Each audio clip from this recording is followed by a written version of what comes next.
Hello, my friend. Welcome to your sleep story. My name is Stephen Dalton. I'm an Irish storyteller, and it's my great privilege to be the voice that you listen to as you go to sleep tonight. I was talking with a friend recently, and they told me that their daughter is called Grace. Immediately, I was inspired to write this story about a girl called Grace. Grace who grants wishes. Or should I say, Grace who plants wishes. You'll find out more as the story goes on. And I'd love to ask you before this story starts, if you could wish for one thing, what would it be?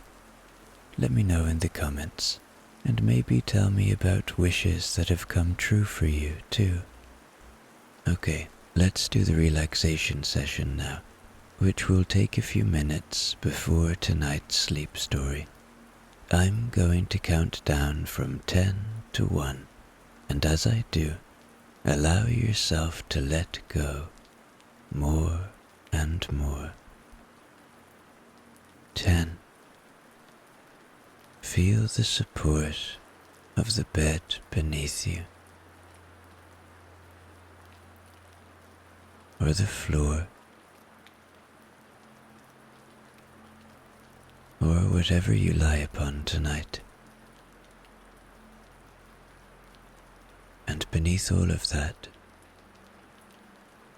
feel the support of the earth, our home, our constant support.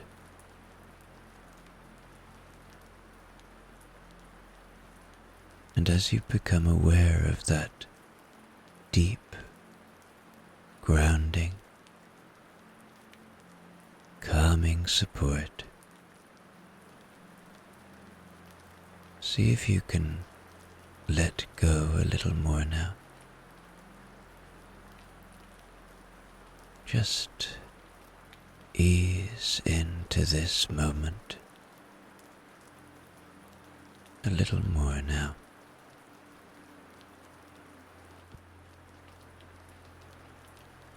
9. You are safe. Tonight, allow my voice to be a friend, to be an anchor of safety. Know this, my voice will never take you to anywhere unsafe. It will only ever take you to safe places, places of coziness and comfort, places where stories are told with a spirit of kindness and human understanding. And allow that fact to enable you to just be here and listen and move closer and closer to sleep.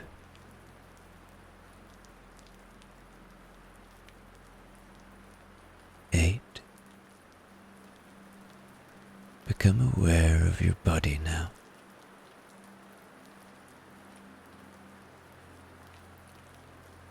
Feel into your body. Where are you holding tension? Where do you perhaps feel pain? Maybe it's in your feet.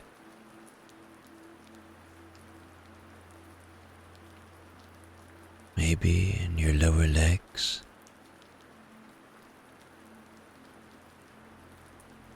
Your thighs, your hips,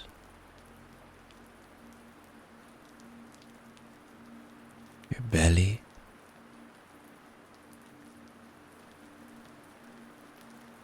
your chest, your back,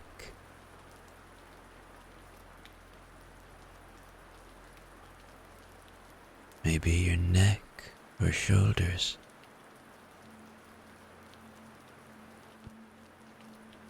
your arms, your hands,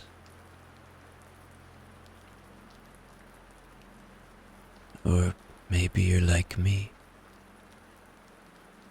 and you hold tension in your face,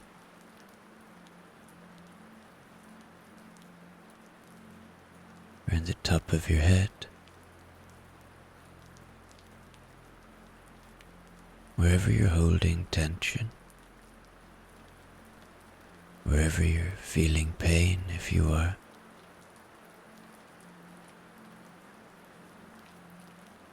See if becoming aware of it can help ease it a little.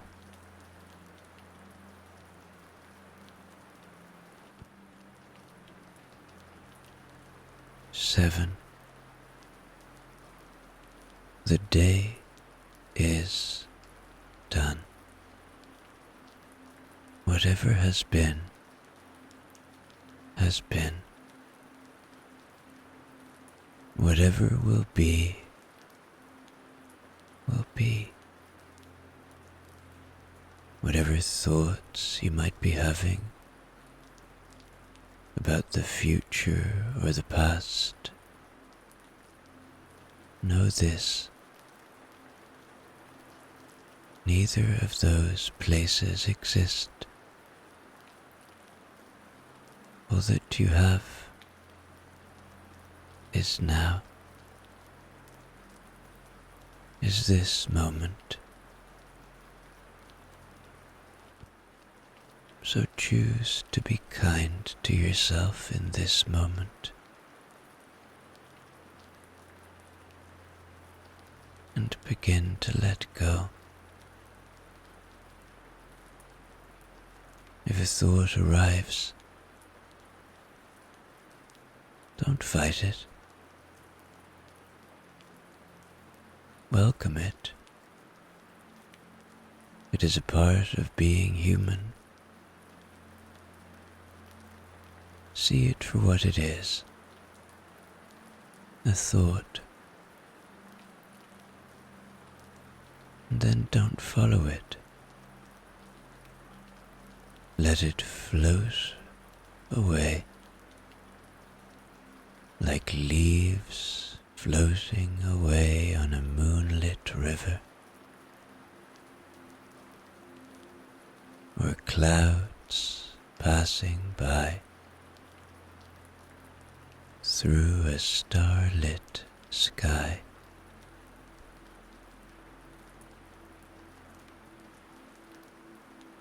Six.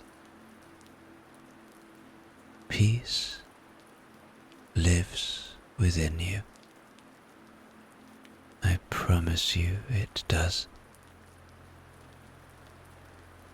It is always there. It is always just waiting to be found, waiting to be felt. So see if you can find that peace tonight. Ask yourself, where does it live within me?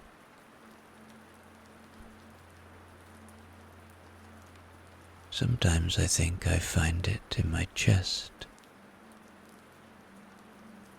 sometimes in my head.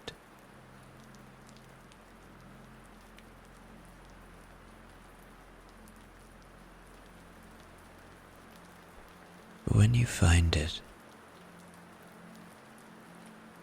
it can have an immediate effect on your whole body.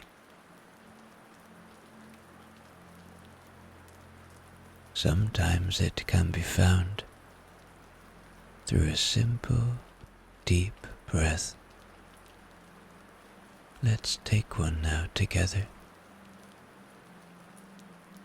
Breathe in through your nose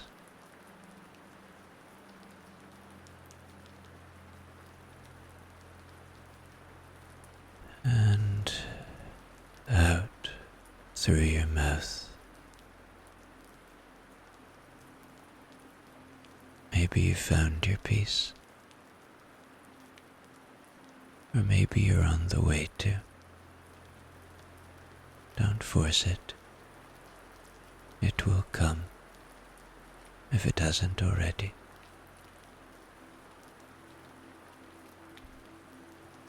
Five. This is your moment. This is your time. Allow that fact to enable you to let go completely. You have nowhere to be, nowhere to go. Allow yourself to indulge in this moment. 4. Perhaps allow a little gratitude now. Gratitude for the simple things,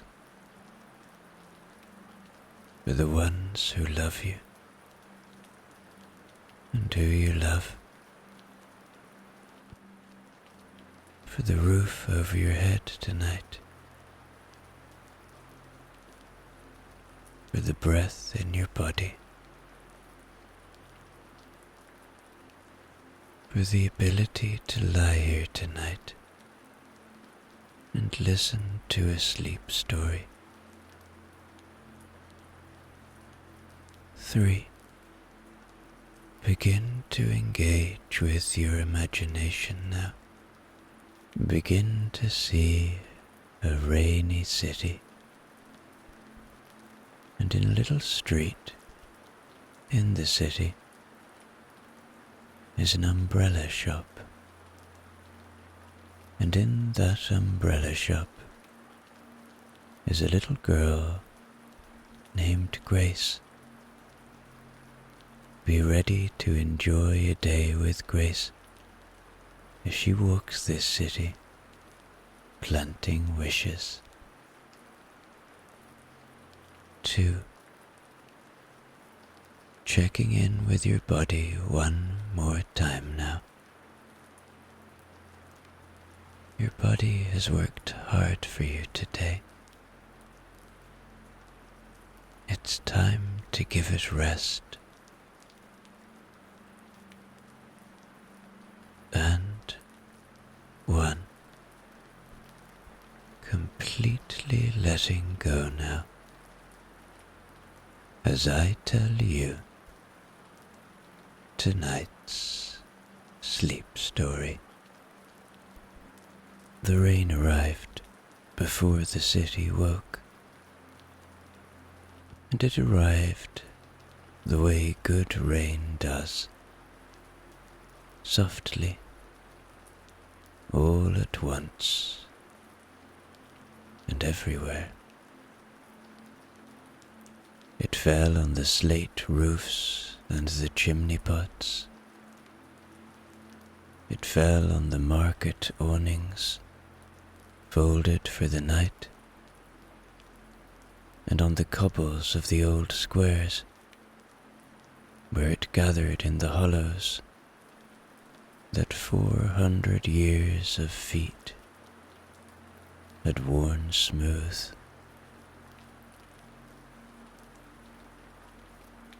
It fell on the river, which barely noticed, being made of much the same thing,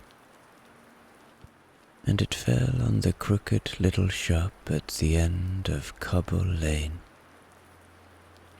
for a sign shaped like a folded umbrella swung gently on its hinges, creaking a small, contented creak.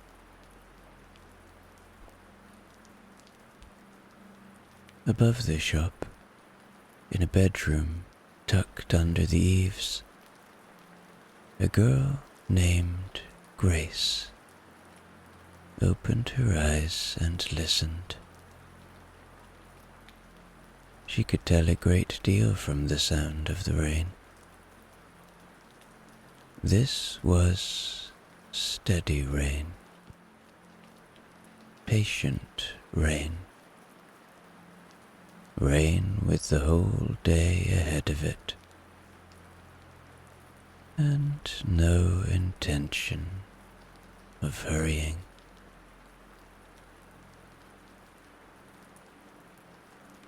Grace lay still for a while, and downstairs her grandmother was already up. Grace could hear the kettle and the small tin sounds of breakfast, and beneath it all, the deep hush of a shop full of umbrellas, hundreds of them, standing in their racks like patient herons, waiting for exactly this sort of day.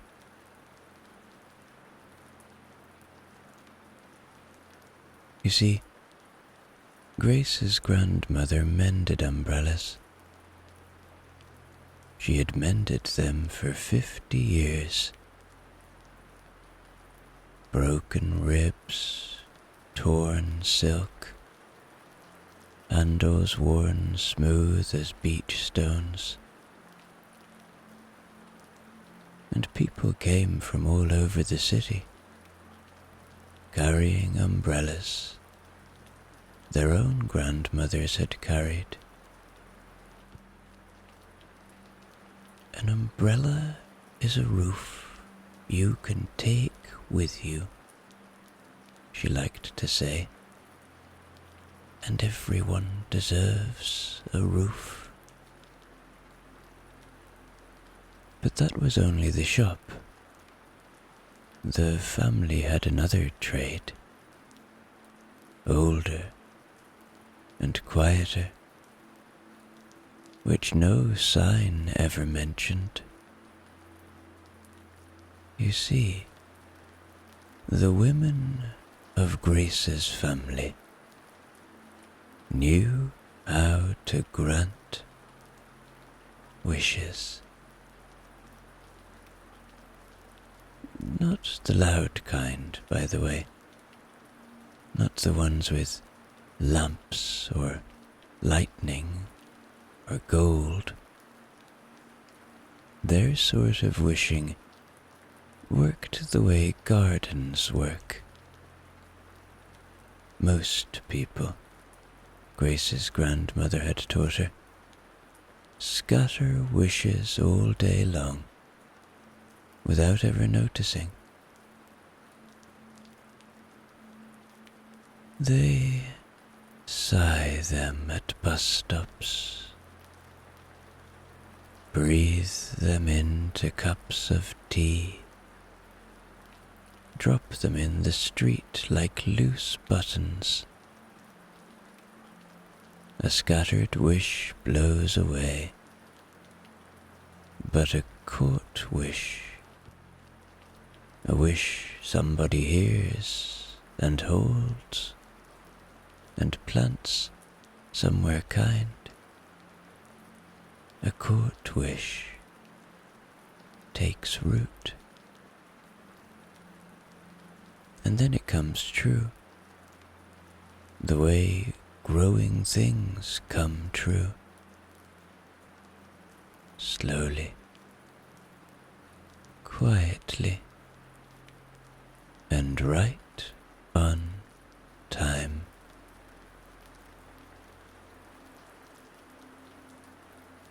Rainy days, her grandmother said, were the best days of all for planting. Everything softens in the rain. Everything is ready.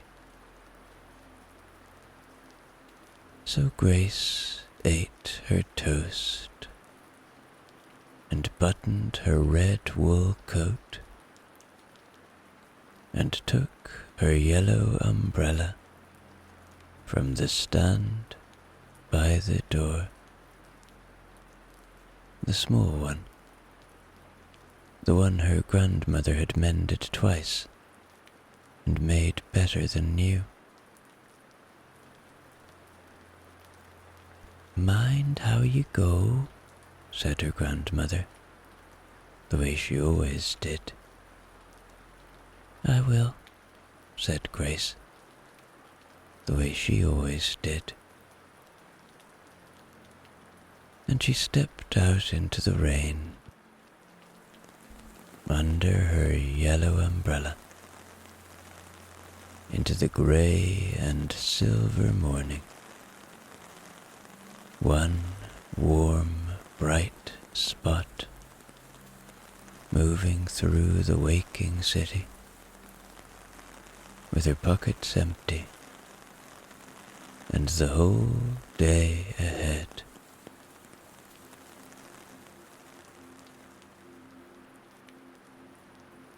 Bell Street was the street of good smells, even in the rain, especially in the rain. The warm brown smell of baking bread came rolling out of Bram's bakery and filled the street from end to end, so that people slowed down as they passed it, whether they meant to or not.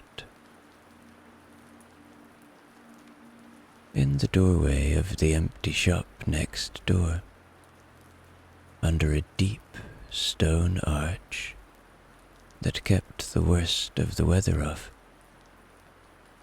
sat a man named Albert and a small brown dog named Biscuit. Albert had no home just then. He had a good grey blanket and a bag that held everything he owned, and a spot in the dry arch that he kept swept and tidy. And he had Biscuit, who was worth more than most houses.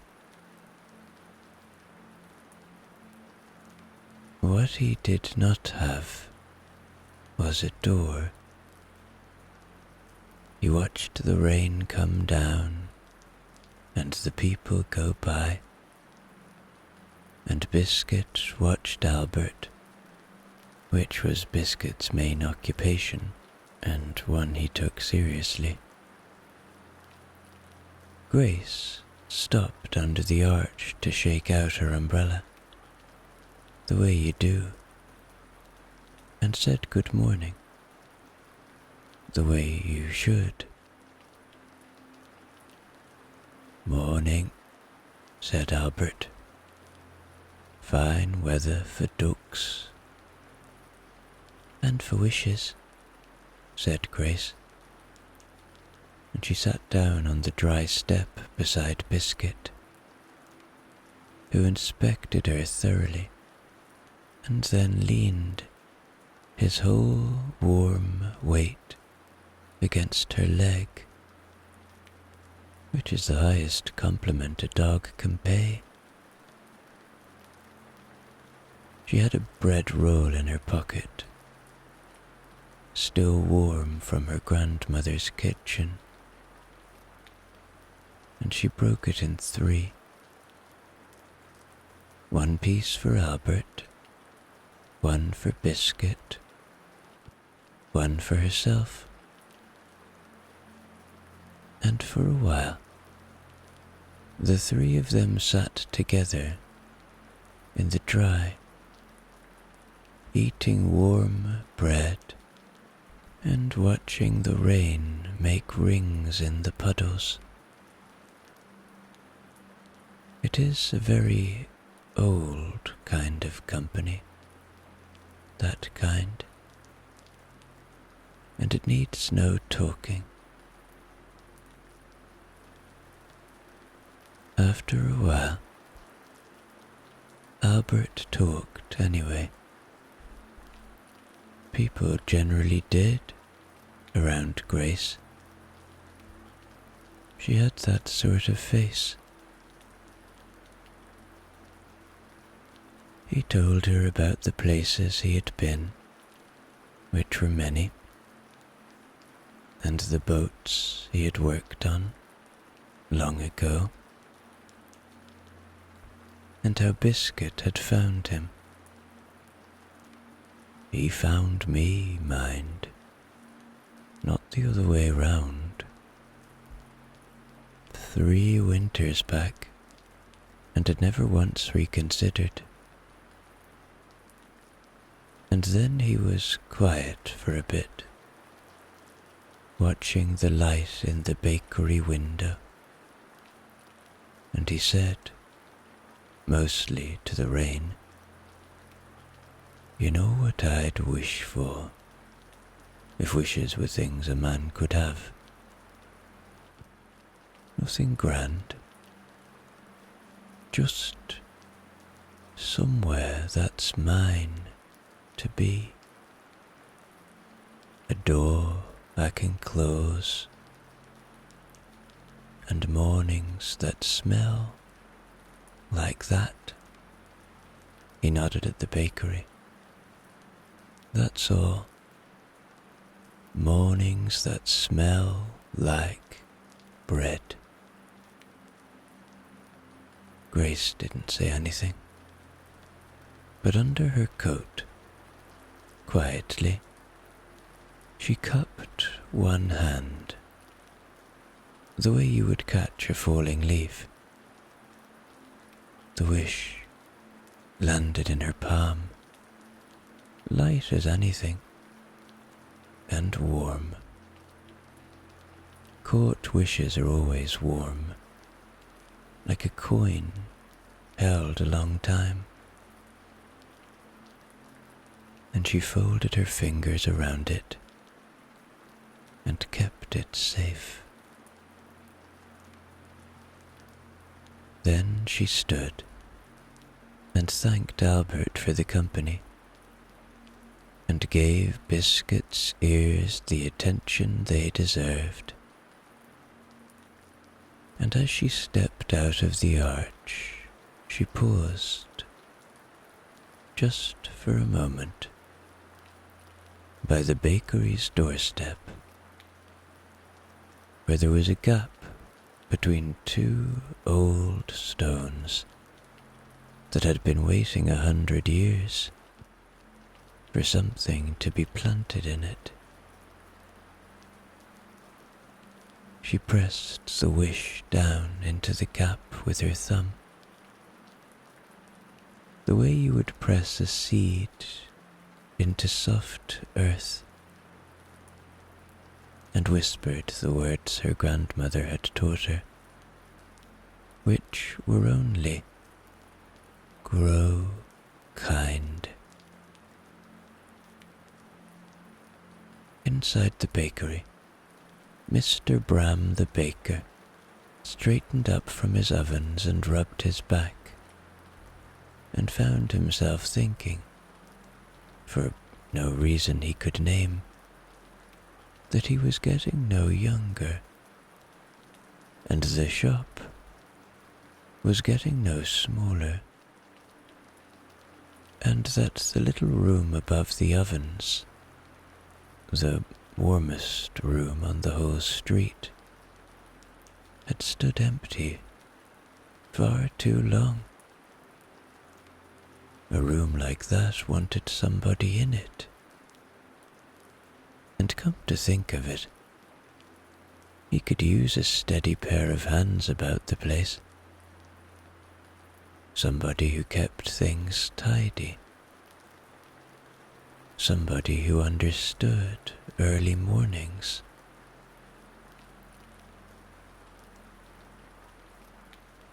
He looked out through the rain-streaked window at the arch next door, where a man sat, sharing his bread with a small brown dog.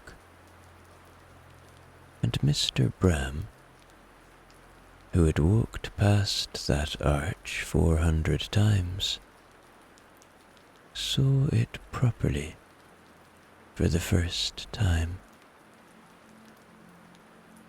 He put 2 fresh rolls in a paper bag and opened his door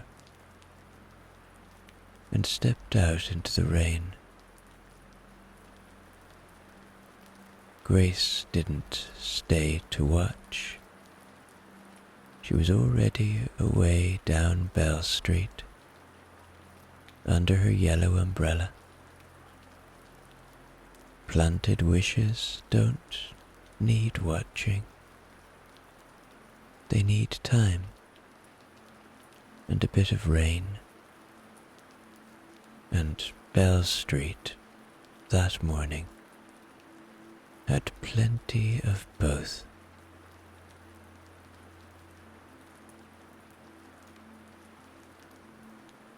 Market Square on a rainy Tuesday was a quiet place.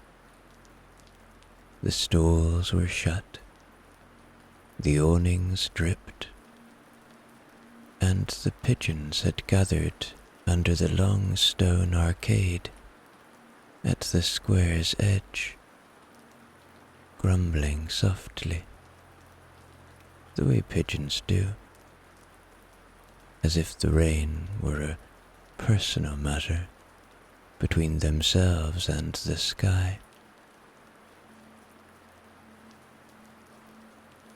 One person had come to see them anyway. Mrs. Alden was small and neat and 81, in a good tweed coat and a clear plastic rain hood, and she stood under the arcade with a paper bag of crumbs, dealing them out fairly, 1 handful at a time. The pigeons knew her. Pigeons are not fools. They knew her footsteps and her Tuesdays and the exact crinkle of her particular paper bag, and they gathered around her boots like a small grey sea.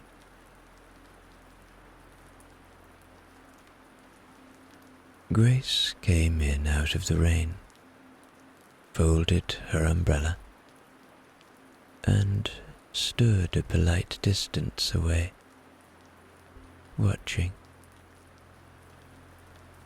Presently, Mrs. Alden held out the bag.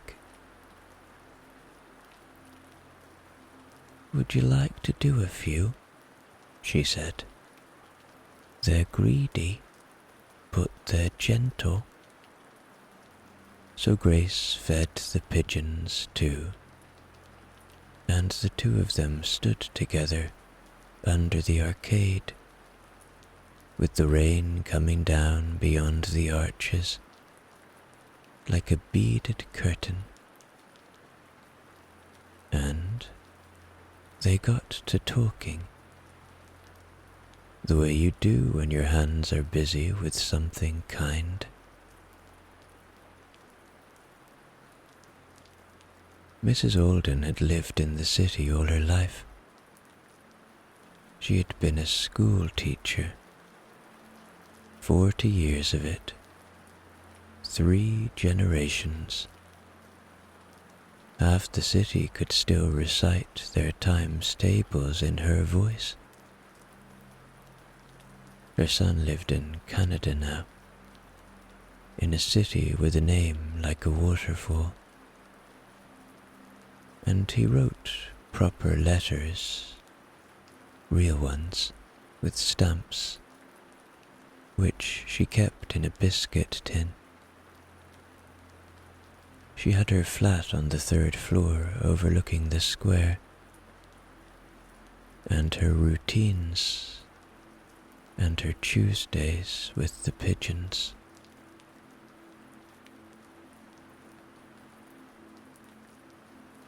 "It's a good little life," she said, "only quiet. The flat is the worst of it.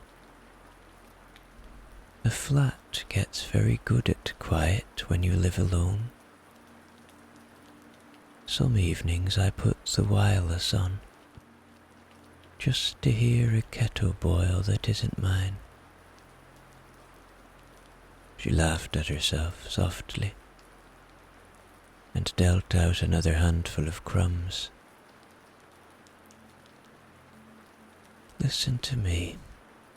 What I'd wish, what I would truly wish, is just a bit of life about the place. Somebody to share a pot of tea with of a Thursday. It doesn't take much, you know, to make a home feel lived in. A voice, a visitor,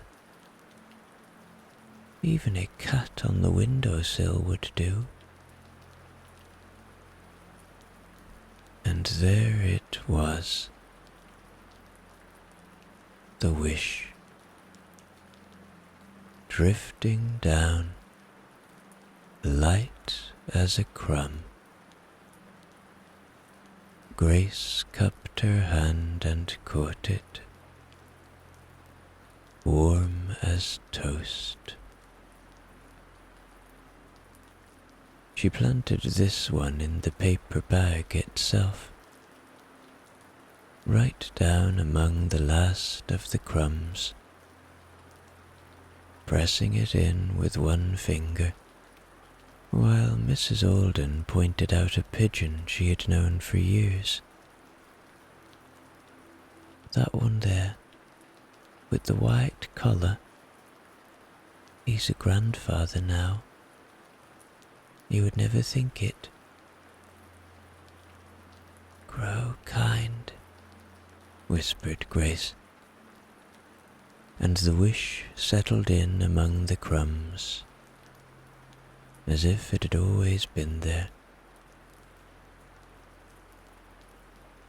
Now, at the far end of the arcade, in a dry corner behind a drain pipe, there lived a young ginger cat. He was a polite cat, as strays go, and a thoughtful one. And he had spent several weeks watching the small, neat lady who came on Tuesdays and fed things that were hungry. He had been conducting a long and careful study of her. That morning, as Mrs. Alden shook out the empty bag and said her goodbyes to Grace and to the congregation of pigeons, the ginger cat concluded his research, stretched himself stem to stern, and made his decision. He followed her home across the square, trotting through the rain at a dignified distance. He followed her to the blue door beside the tea shop, and up the 3 flights of stairs, and when she opened her door, he walked past her ankles and into the flat, as if returning from a short errand, and sat down on the windowsill above the radiator and looked at her. "Well," said Mrs. Alden. The cat said nothing, in the eloquent way of cats. "I suppose you'll be wanting feeding," she said, and her voice was already different. You could hear it, because a voice changes when it has somebody to talk to, even somebody with whiskers. She would call him Charlie, after nobody in particular. The kettle went on, and sang for 2.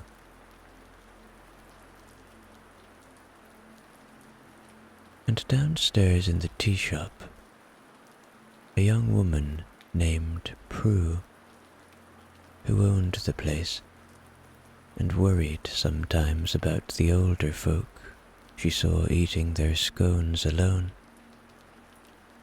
was at that very moment writing out a small card for her window. "Thursdays," it said, in her round, hopeful handwriting. "The long table.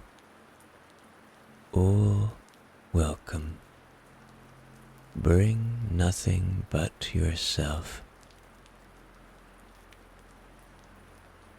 But that is getting ahead of the story. Wishes, once planted, look after themselves. Grace was already crossing the square, small and bright, under the yellow umbrella, heading for the river.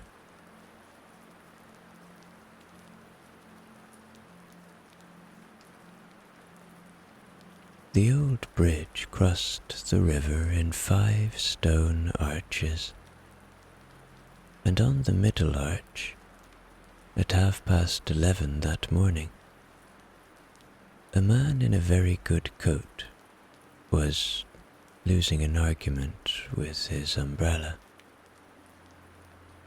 The wind that lives under bridges, and there is always a wind that lives under bridges, had got up inside the black umbrella and turned it entirely inside out, so that it looked less like a roof and more like a startled tulip. The man wrestled it. The umbrella won. His phone was in his other hand. A briefcase was wedged under his arm, and the rain, seeing its chance, was making itself at home in his collar. His name was Mr. Finch, and he was late.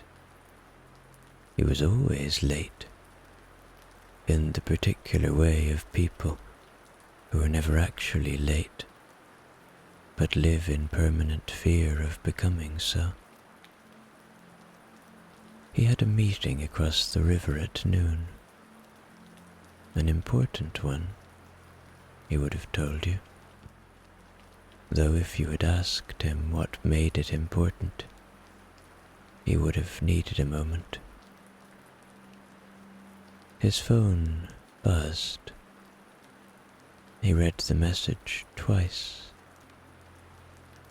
Meeting moved to Monday. Apologies. Enjoy your morning. Mr. Finch stood in the middle of the old bridge with a broken umbrella and rain in his collar, and suddenly, an hour, a whole hour, unplanned, unclaimed, sitting in his hands like a parcel with no address on it. He checked his phone again, in case the hour could be filled. It couldn't. He put away the phone and looked over the parapet at the river, wide and grey and stitched all over with rain. And he sighed a sigh that had been waiting years for its chance. "I used to love rainy days," he said, to nobody, to the river. "What did I do with them? I wish I could remember what rainy days are for." Grace was at the end of the bridge, and a wish like that carries. She caught it just before the wind could take it. This one fluttered a little, like something long folded,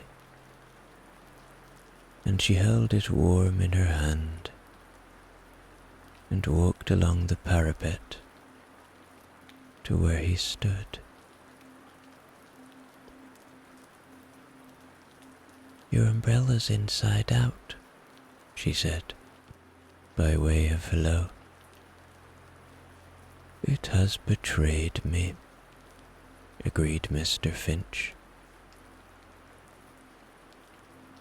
Grace looked at it professionally, being an umbrella mender's granddaughter, and showed him the trick of it, the sharp, downward snap that folds the ribs home, and the umbrella came right with a sound like a small polite cough. Mr. Finch was so surprised that he laughed. The laugh surprised him further. It had been a while since one had got out during working hours.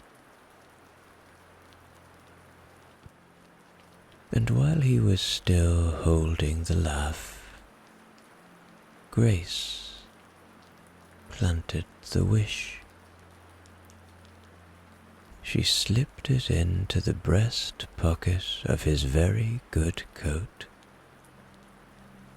the small pocket, the one nobody ever uses, over the heart, and pressed it flat with 2 fingers, as if she were straightening his lapel. "Grow kind." Mr. Finch felt something then. Later, he would call it remembering, though it felt more like thawing. He looked down at the river, and the river looked the same as it had a minute ago, and entirely different. Because he remembered now. Rainy days were for paper boats. He and his brother, off the smaller bridge upstream,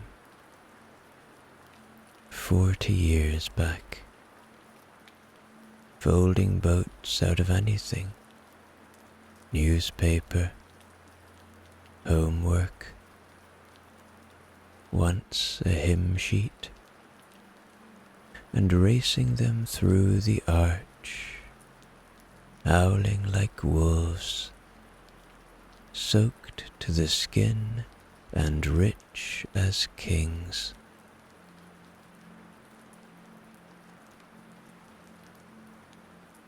Mr. Finch looked at his briefcase. In it, among many important papers, were several that were not important at all. He took one out. He folded it.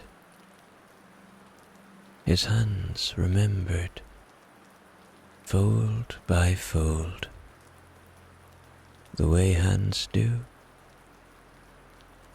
and he leaned over the parapet, and he let his boat go. It landed, neat as a duck, and sailed in under the arch, brave and ridiculous, spinning once in the current as if it were waving. Grace ran with him to the other parapet to watch it come out the far side, and out it came,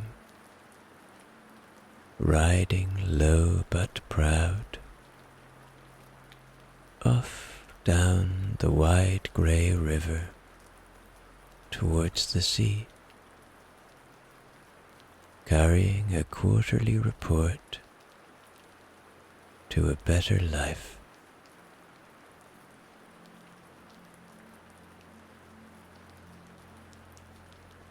Mr. Finch bought 2 cups of hot chocolate from the kiosk at the bridge's end, one for each of them, because that also was what rainy days were for. And as Grace went on her way, she saw him take out his phone, but slowly this time, with no hurry in it at all, and she was near enough to hear him say, "Nothing's wrong. Everything's fine. Tell Poppy to find her wellies. I'm coming home at 5, and we are going to jump in every puddle between our house and the park. Yes, every single one. It's very important."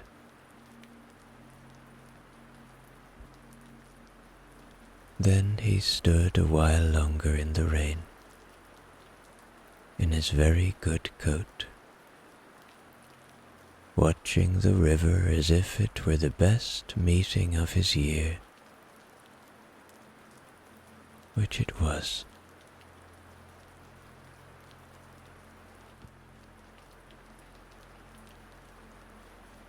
Willow Lane ran uphill from the river, and at the top of it stood a tall brick house with green shutters and a wide front porch, and in the house lived 12 children and a woman called Mrs. Tam, who looked after them. She did her best, Mrs. Tam, and her best was good. The house was warm. The bells were soft. There were 3 sorts of jam at breakfast, and there was a rule that nobody went to sleep sad if she could help it.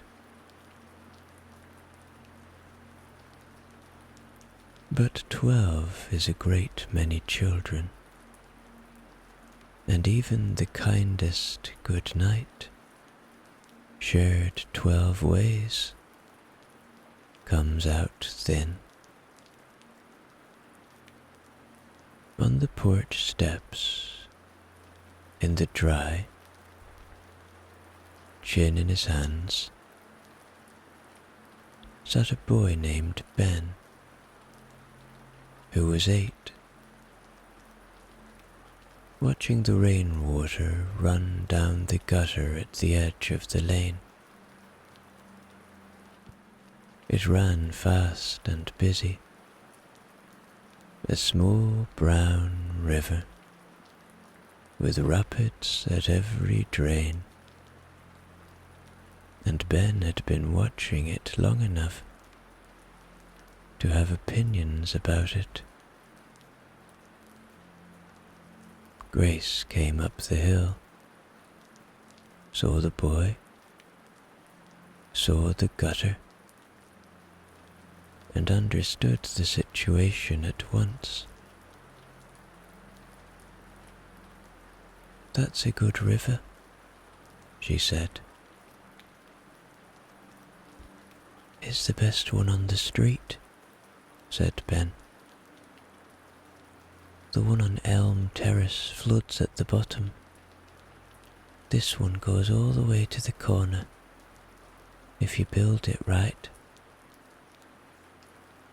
"Have you got boats?" Grace said. Ben had boats. Ben had a whole fleet, folded from an old comic, waiting under the porch bench for exactly this question.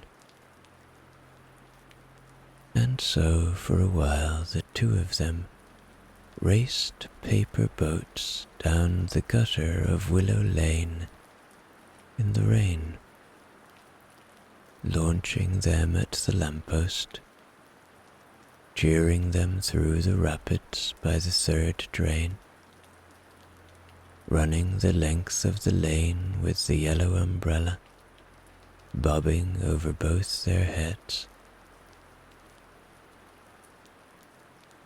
Ben's blue boat won 3 times. Grace's won twice, and one was lost with all hands at the corner,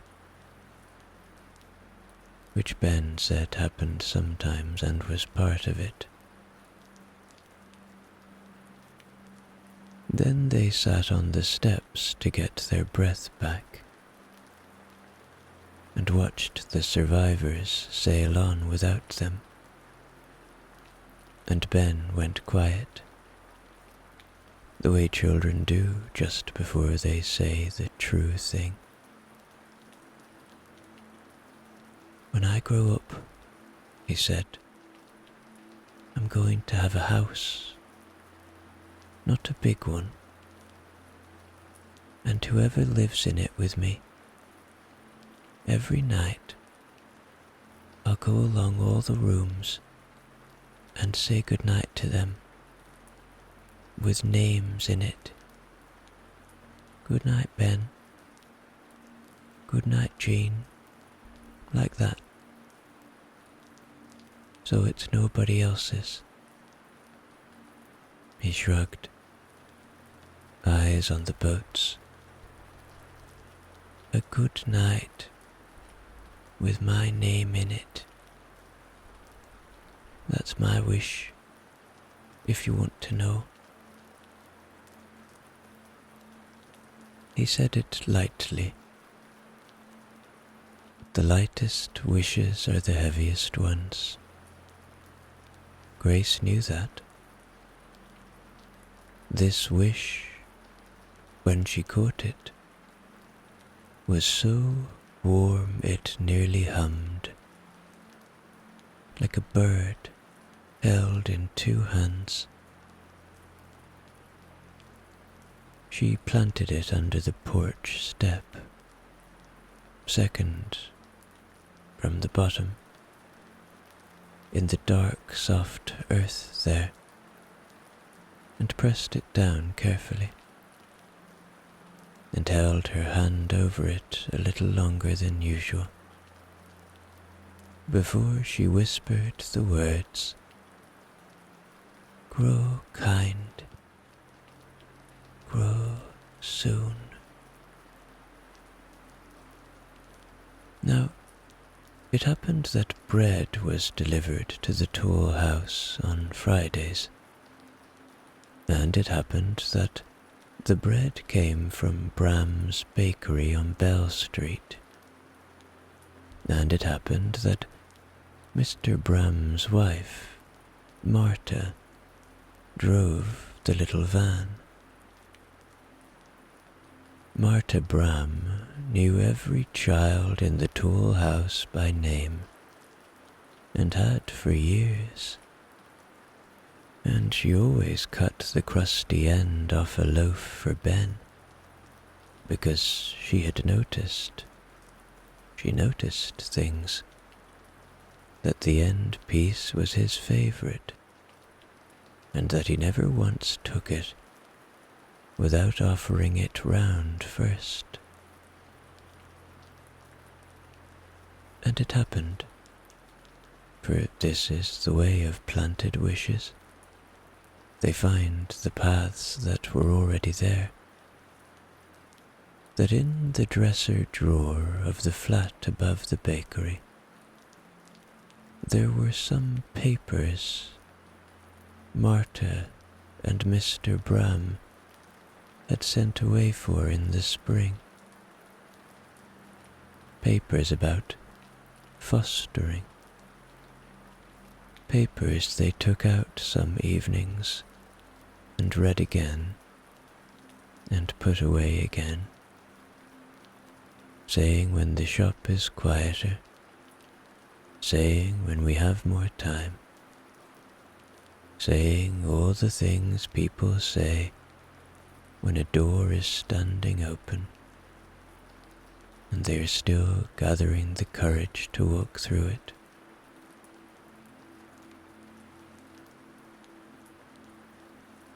That evening, over supper,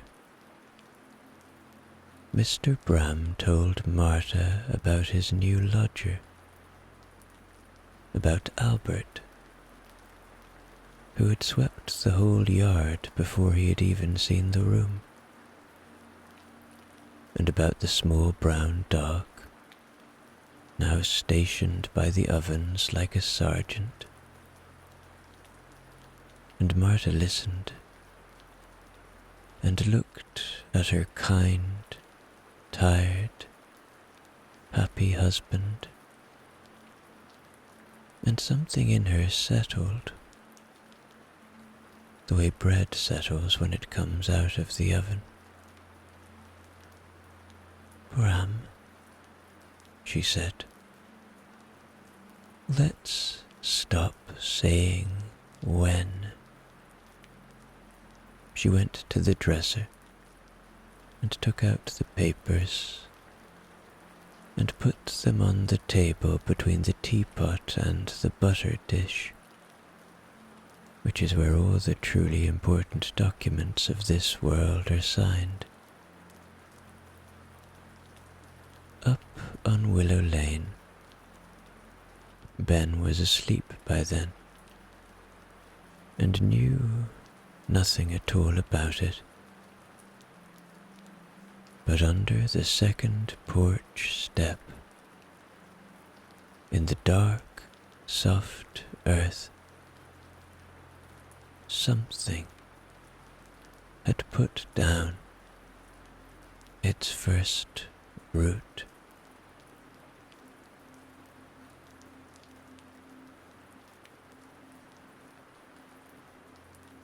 By late afternoon, the rain had grown old and easy, and the light was going soft and blue-grey over the rooftops, and the street lamps came on early all across the city, each one lighting its own slow gold circle of falling rain. On Lantern Hill, the hospital glowed like a great ship at dock, every porthole lit, and out through its doors, into the blue evening, came a nurse named Maya. At the end of the longest of days, she'd been on her feet since before the rain began. 10 days she had worked, 10 days in a row, and all day long she had looked after people, brought them water and warm blankets, held their hands, told them it would be all right in the voice that makes it true. She was very good at her work. She was also very, very tired, in the way where your bones hum.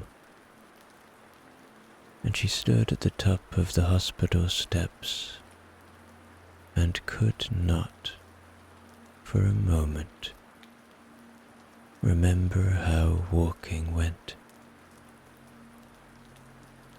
She had not even the strength to pull her hood up. She simply stood there in the soft rain, letting it land on her hair, too tired to mind.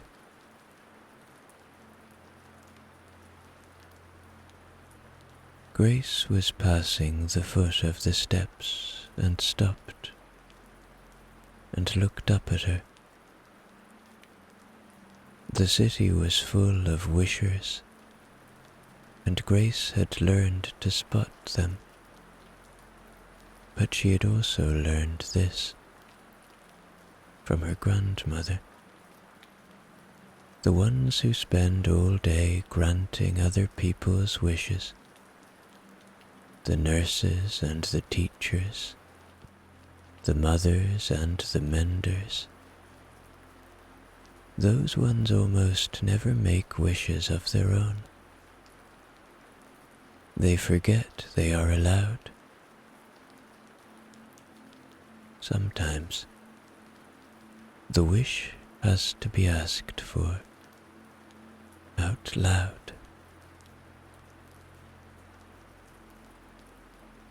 So Grace climbed the steps and stood beside her, and lifted the yellow umbrella so that it covered them both, and said, "If you could have anything tonight, anything at all, what would you wish for?" Maya laughed a half laugh, the kind that is mostly a sigh with better manners. She did not even open her eyes. "Sleep," she said. "That's all. The real kind. The deep, soft, heavy kind. The kind you sink into like a warm bath, where the pillow is cool and the blankets are heavy and the rain is on the window, and you go down and down, and there is nothing to wake for, and nobody needs you till morning." She breathed out, long and slow. "That's my wish. The best sleep in the whole world." "That's a good one," said Grace. "That one I can do." And and she did something she had never done before, though she had always known it was allowed. She planted the wish in the umbrella itself. She pressed it right up into the yellow silk, in among her grandmother's small perfect stitches, where it spread through the fabric the way warmth spreads through a blanket. Then she put the handle into Maya's hand and folded the nurse's tired fingers around it. "This is yours now," said Grace. "Wishes travel best under an umbrella. My gran says everyone deserves a roof." Maya was too tired to argue, which was rather the idea. She said thank you twice and went down the steps and away into the blue evening. One small circle of yellow moving through the lamplight and the murmuring rain all the way home. And the wish went with her, and it kept its word. It ran her a bath, more or less. At least, she found herself running one, hot as summer,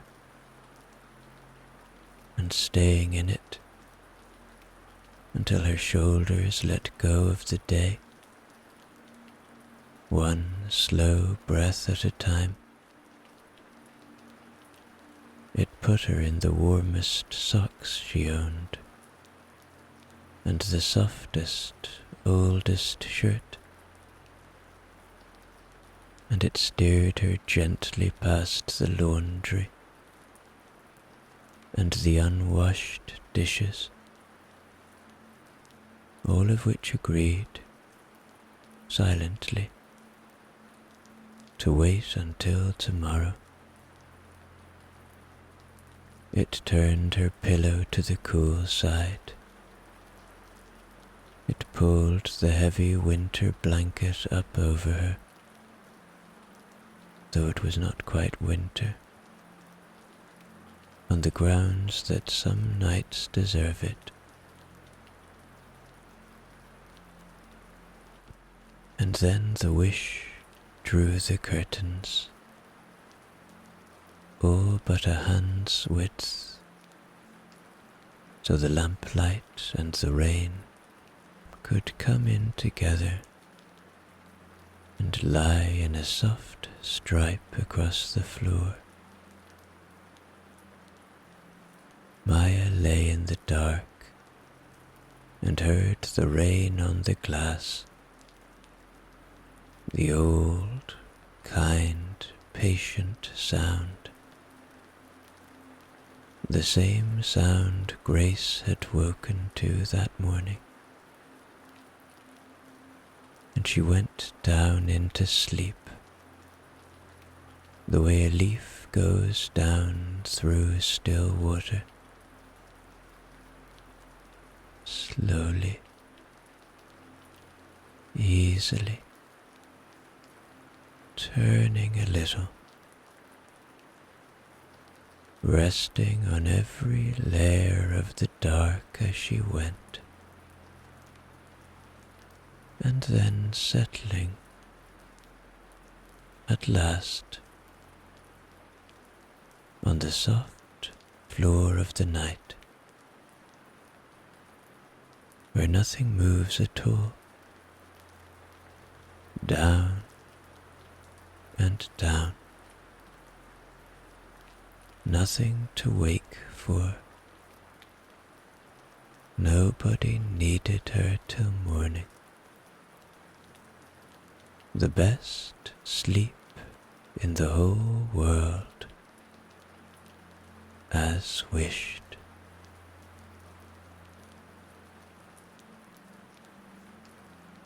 Grace walked home the long way, bareheaded in the rain, because an umbrella mender's daughter is never far from a roof. She went back along the river, where the water slid by dark and quiet under the bridges, carrying somewhere out to sea a small paper boat.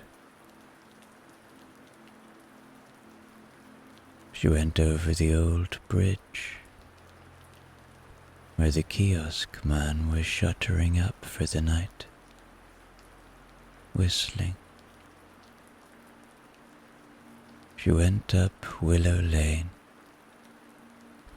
past the tall house with the green shutters, where the windows were going out, one by one, like a house closing its eyes, and where, under the second porch step, something small and patient was growing in the dark.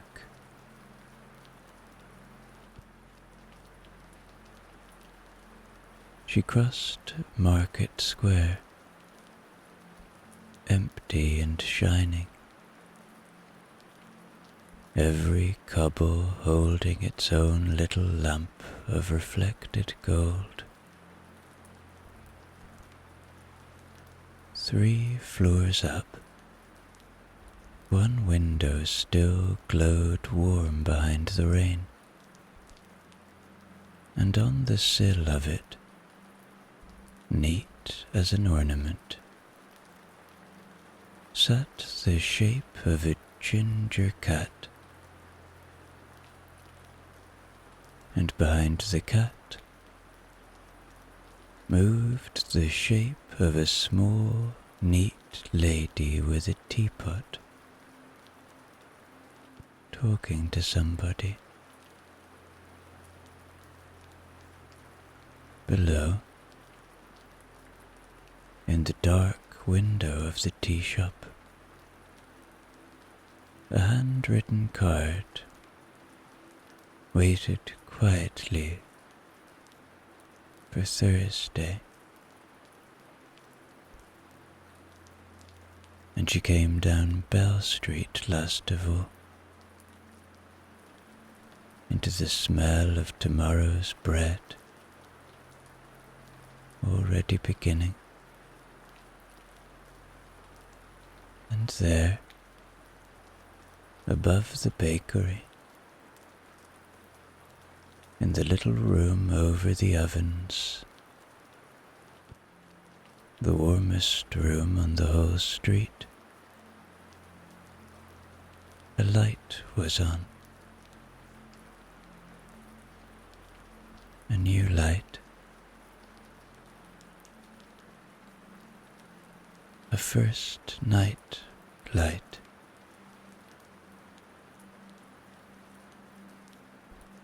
If you had stood beneath it and listened, you might have heard a man saying good night to a small brown dog, and meaning it with his whole chest, and the dog thumping his tail once on the floor of their own room, behind their own door, which was closed. Grace stood a moment in the bread-smelling rain and looked up at the light and smiled and went on home. The bell over the shop door said its small silver hello. Her grandmother was in her chair among the umbrellas, with the lamp on, stitching a torn green canopy, and she looked up over her glasses at her granddaughter, wet-haired, empty-handed, shining. "No umbrella, I see," said her grandmother. "It went where it was needed," said Grace. "Ah," said her grandmother, and that was all that ever needed saying about that. "There's cocoa on the stove." So there was cocoa, and toast with honey, and the two of them sat together among the sleeping umbrellas while the rain fell outside. Then Grace climbed the stairs to the room under the eaves and washed her face and got into bed, where the blankets were heavy and the pillow was cool on both sides. Her grandmother came up to put the light out and paused at the door. "5 today," she said. It was not a question. Grandmothers know. "5," said Grace, already half gone. "Planted deep. And did you keep one for yourself at all? You're allowed, you know. Even menders, even wishes." Grace lay listening to the rain, and she found that there was, in fact, one last wish in her, the way there is one last coin at the very bottom of a pocket. She was too sleepy to plant it anywhere clever, so she simply let it go, up through the dark and out over the rooftops, over Bell Street and Willow Lane and Lantern Hill, over every window with its lamp going out. A wish for the whole rainy city, and for everyone in it, and for anyone, anywhere, lying warm in the dark tonight and ready to sleep.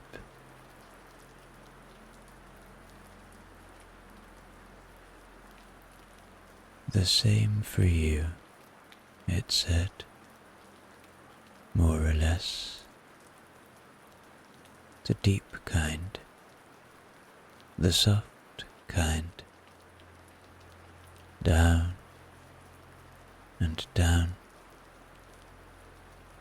and nothing to wake for. All of it, the same for you."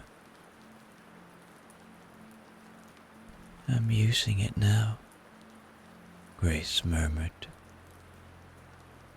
and her grandmother smiled and put out the light. And the rain went on falling on the slate roofs and the chimney pots, on the bakery and the tall brick house, on the square and the bridge and the river, and on a yellow umbrella drying in a hallway on the other side of town, keeping watch over the best sleep in the whole world. And the last wish, as wishes do when they are planted kindly, quietly, everywhere, came true.